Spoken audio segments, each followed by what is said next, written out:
আসসালামু আলাইকুম রহমতুল্লাহ। আমরা গত ভিডিওতে বলছিলাম যে আমরা নেটওয়ার্ক সিকিউরিটি শুরু করব এবং প্রথমে আমরা নেটওয়ার্ক সিকিউরিটির জন্য আমাদেরকে যে সকল অ্যাটাক সম্পর্কে জানা উচিত, যেগুলো একটি নেটওয়ার্কে ঘটতে পারে, আমরা সে সকল কিছু অ্যাটাক নিয়ে আমরা প্রথমে জানবো, সেটা আমরা বলছিলাম। তো আজকে আমরা দুইটা অ্যাটাক নিয়ে জানবো, খুব পপুলার দুইটা অ্যাটাক, সেটা হচ্ছে ডস অ্যান্ড ডিডস। ডিডস, তো ডসটা কি? ডসের পূর্ণরূপ হচ্ছে আমার ডিনায়াল অফ সার্ভিস, এবং ডিডসের পূর্ণরূপ হচ্ছে ডিস্ট্রিবিউটেড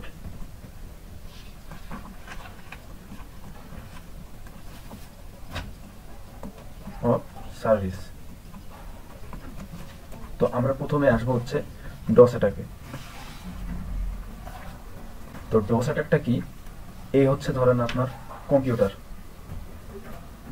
এই হচ্ছে একটা সার্ভার, এটা হইতে পারে কোনো ওয়েব সার্ভার বা অন্য কোনো সার্ভার, কোম্পানির কোনো ইন্টারনাল কোনো সার্ভার। তো এইখানে হচ্ছে একটা ক্লায়েন্ট আছে, এটা ধরেন আপনি ভালো লোক, সে হচ্ছে এই সার্ভারের সাথে একটা যোগাযোগ করতেছে, সার্ভারের সাথে ডাটা আদান প্রদান করছে, সার্ভারের কাছ থেকে কিছু সার্ভিস নিচ্ছে। এই সার্ভার হচ্ছে একটা সার্ভিস দিচ্ছে, ক্লায়েন্ট হচ্ছে সেই সার্ভিসটা গ্রহণ করছে, রিকোয়েস্ট পাঠাচ্ছে, বিভিন্ন প্যাকেট পাঠাচ্ছে। তো এখন ধরেন এইখানে হচ্ছে একটি ব্যাড অ্যাক্টর, একটা হ্যাকার, এই হচ্ছে একটা হ্যাকারের কম্পিউটার। এখন যে হ্যাকার মনে করেন তার কম্পিউটার থেকে অনেক রিকোয়েস্ট পাঠাইলো, এই সার্ভারে অনেক অনেক অনেক অনেক রিকোয়েস্ট পাঠাইলো। পাঠানোর পরে এই সার্ভারটার ক্যাপাসিটি যা আছে, সে আর ওই রিকোয়েস্টগুলো মানে তার ক্যাপাসিটিতে সেটা পূরণ করতে পারলো না। অর্থাৎ সার্ভারের যে ক্যাপাসিটি আছে, ধরেন এই সার্ভারের ক্যাপাসিটি আছে হচ্ছে আপনার 1000 রিকোয়েস্ট হ্যান্ডেল করা। এই হ্যাকার হচ্ছে তার কম্পিউটার থেকে 2000 রিকোয়েস্ট এখানে সেন্ড করলো। এখন তো এটা হচ্ছে এই সার্ভারের ক্যাপাবিলিটির বাইরে।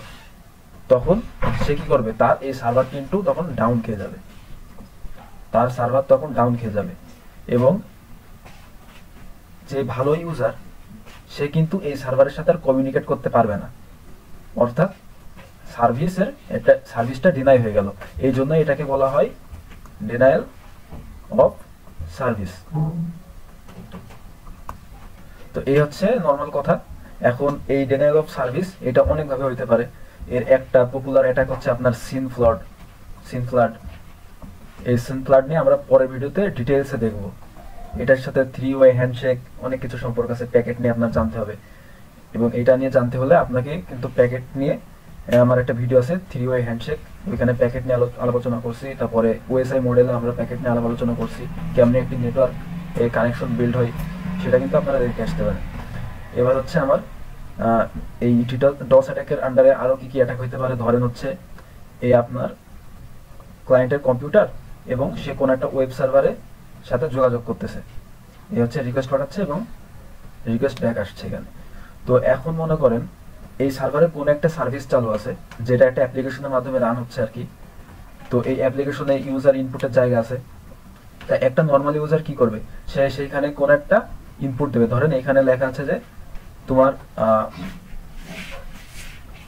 ইউজার আইডি এখানে ইনপুট করতে হবে। তো এখন একটা নর্মাল ইউজার এখানে তার ইউজার আইডি ইনপুট করবে। এখন মনে করেন এই অ্যাপ্লিকেশনে কোনো হচ্ছে রেট লিমিটিং সেট করা নাই, অর্থাৎ আপনি যত সংখ্যা তত সংখ্যক আপনি নাম্বার এখানে ইউজ করতে পারেন। এখন ধরেন এখানে একটা অ্যাটাকার আছে, সে মনে করেন যে এমন একটা ইনপুট এই ইনপুট ফিল্ডে দিল, যেটা হচ্ছে এই সার্ভারকে আপনার হচ্ছে এই সার্ভারের যে সিপিইউ ক্যাপাসিটি সেটার বাইরে চলে যাবে। ধরেন যে এই যে ইনপুট ফিল্ডার, এইখানে সে একটি বড় সংখ্যা, খুবই হিউজ অ্যামাউন্ট অফ একটা সংখ্যা সে এখানে ইনপুট দিল। সেটা হইতে পারে 10 মিলিয়নের একটা সংখ্যা, 10 মিলিয়ন অঙ্কের একটি সংখ্যা সে এখানে ধরেন ইনপুট দিল। তো সেইটা যখন সে ইনপুট দেবে, তখন সেই সার্ভিসটা কিন্তু হ্যাং হয়ে যাবে, সেই সার্ভিসটা তখন আর কাজ করতে পারবে না, কারণ সেটা তার ক্যাপাবিলিটির বাইরে। সে তখন দেখবে যে এত হিউজ নাম্বার আমার এখানে আসছে, তখন কিন্তু সে রিপ্লাই দেওয়া বন্ধ করে দেবে। এইভাবে হচ্ছে ডস অ্যাটাক কাজ করে। তো ডস অ্যাটাককে কিন্তু মিটিগেট করা খুবই সহজ, কারণ আপনি যখন একটি নেটওয়ার্কে কানেক্টেড কোনো একটি সার্ভারে ডস অ্যাটাক সেন্ড করছেন, তখন ওইখানে যারা অ্যানালিস্ট আছে বা আইডিএস আছে, ইন্ট্রুশন ডিটেকশন সিস্টেম, ওরা কিন্তু ধরে ফেলবে যে কোন আইপি থেকে এই অ্যাটাকটা আসছে। তখন সে কিন্তু এই আইপিটাকে ডিটেক্ট করে, আপনি তো একটি কম্পিউটার থেকে আপনি এই অ্যাটাকটা যাচ্ছে, যে হ্যাকারের একটা কম্পিউটার একটা সোর্স, এইখান থেকে অ্যাটাকটা যাচ্ছে, তো একটা আইপি থেকে কিন্তু অ্যাটাকটা যাচ্ছে। তো এখন এই আইপিটাকে কিন্তু ডিটেকশন সিস্টেম সহজেই ডিটেক্ট করে সেটাকে ব্লক করে দেবে, তখন কিন্তু আপনি এই ডস অ্যাটাকটা আর করতে পারবেন না। তো এই তো হ্যাকারের জন্য সমস্যা। তো এইটার জন্য হ্যাকার আসে কিসে? হ্যাকার আসে হচ্ছে আপনার ডিডস অ্যাটাকে। এই ডিডস অ্যাটাকটা আমি এখন এক্সপ্লেইন করব, ডিডস অ্যাটাকটা কি। তো এই হচ্ছে আপনার ডস অ্যাটাক গেল, এবার ডিডস অ্যাটাক দেখি আমরা।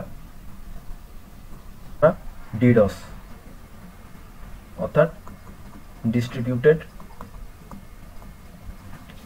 Denial of service.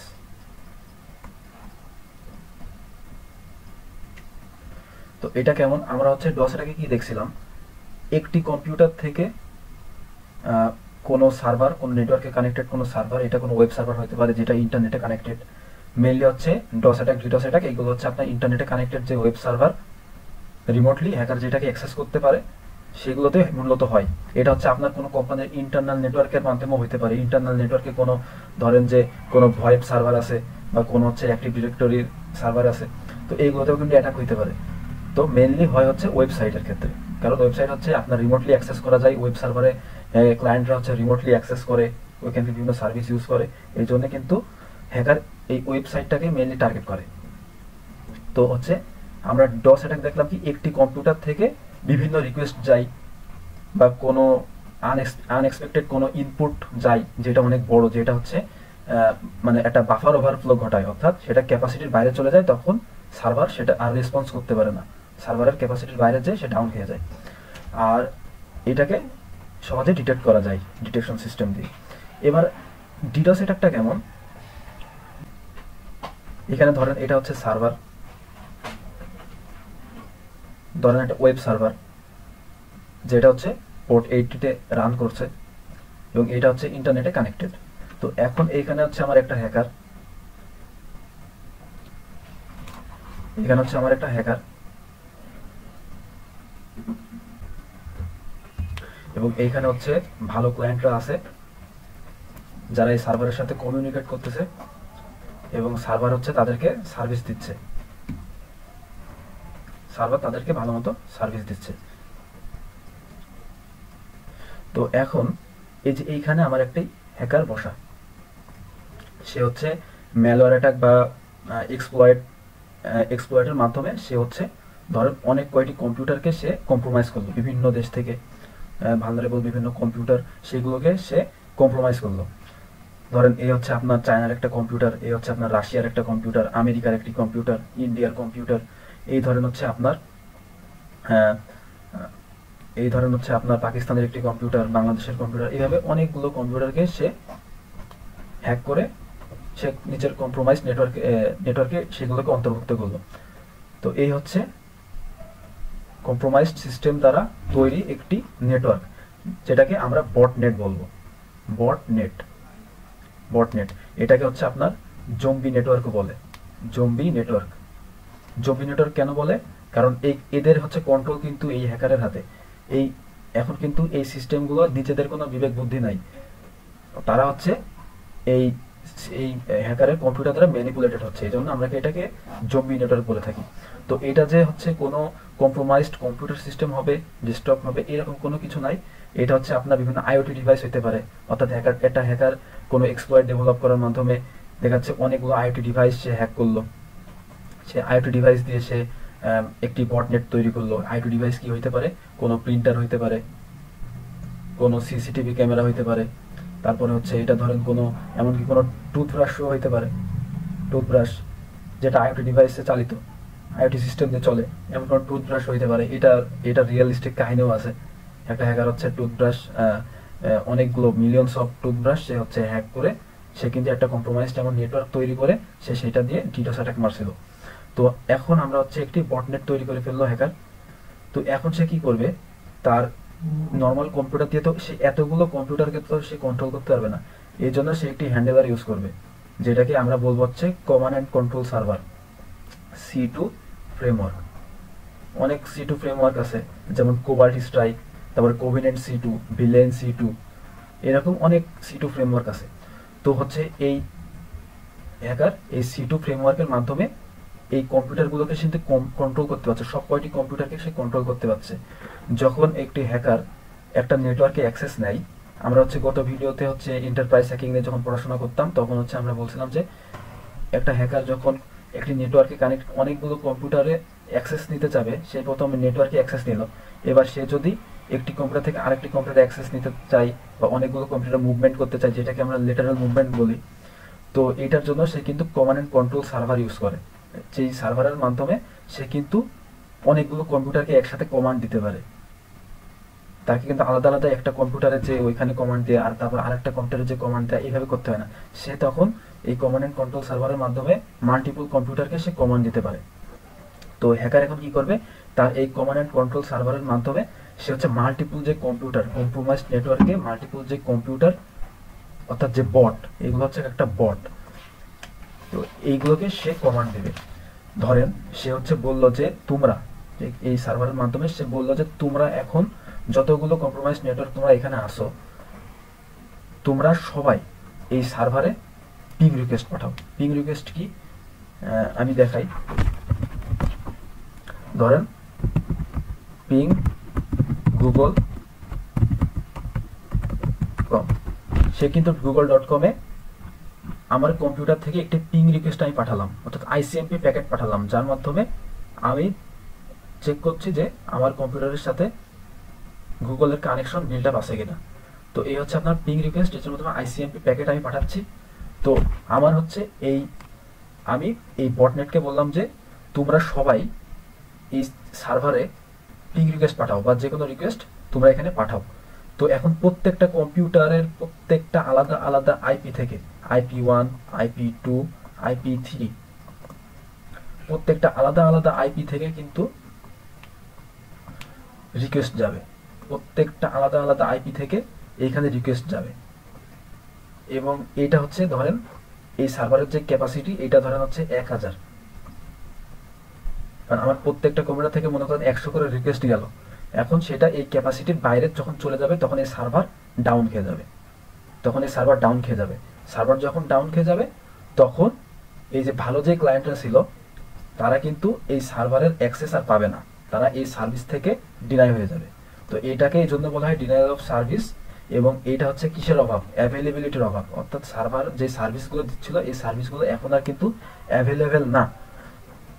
তো এটা যখন আমরা যে সিআই ট্রাইড করছিলাম, কনফিডেন্সিয়ালিটি, ইন্টিগ্রিটি এবং অ্যাভেলেবিলিটি, এটা কিন্তু সেই অ্যাভেলেবিলিটির আন্ডারে পড়ে। অর্থাৎ যখন এই ঘটনা ঘটে তখন অ্যাভেলেবিলিটি কোম্পানির নাই। তো এই হচ্ছে আপনার অ্যাটাক। এবং এটা যেহেতু একটা সিঙ্গেল কম্পিউটার থেকে অ্যাটাকটা যাওয়ার বদলে মাল্টিপল কম্পিউটার থেকে অ্যাটাকটা যাচ্ছে, ডিফারেন্ট আইপি অ্যাড্রেস থেকে ডিস্ট্রিবিউটেড ভাবে এই অ্যাটাকটা যাচ্ছে, রিকোয়েস্টগুলো ডিস্ট্রিবিউটেড ভাবে যাচ্ছে, এলোপাথারি ভাবে রিকোয়েস্টগুলো যাচ্ছে। এই জন্য এটাকে বলা হয় distributed denial of service attack. ঠিক আছে, তো এই অ্যাটাকটা হচ্ছে মিটিগেট করা খুবই কঠিন, কারণ এটা হচ্ছে একটা আইপি অ্যাড্রেস থেকে যাচ্ছে না, এটা মাল্টিপল আইপি অ্যাড্রেস থেকে যাচ্ছে। তো ইনট্রুশন ডিটেকশন সিস্টেম যদি একটা যে আইপি অ্যাড্রেসগুলো ডিটেক্ট করবে, সে কিন্তু একটা আইপি অ্যাড্রেসকে যদি সে ব্লকও করে দেয়, একটি আইপি অ্যাড্রেসকে যদি সে ব্লকও করে দেয়, বাকি আইপি অ্যাড্রেসগুলো থেকে কিন্তু অ্যাটাকটা হইতে থাকবে। এই জন্য ডিডস অ্যাটাক হচ্ছে মিটিগেট করা খুবই কঠিন, কিন্তু ডস অ্যাটাক কিন্তু সহজেই মিটিগেট করা যায়।